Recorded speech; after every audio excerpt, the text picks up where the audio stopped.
ตอ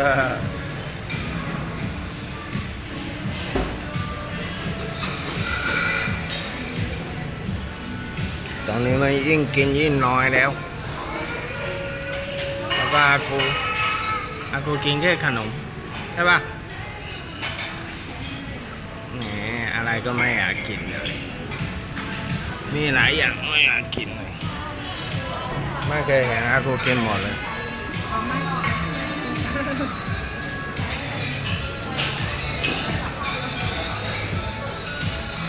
ทำไมเขามาถามว่า นะ ทำไมเมื่อกี้เขาถามว่ารับกาแฟหรือชาเย็นหรือเปล่า อ๋อเขากว่าคนเอาแล้วก็ไม่ว่างไงถ้าเขาว่างเขาก็มีบริการไม่น่าลูก แล้วพวกเก็บเองได้ปะ อ้าว ไปกินชาไข่มุก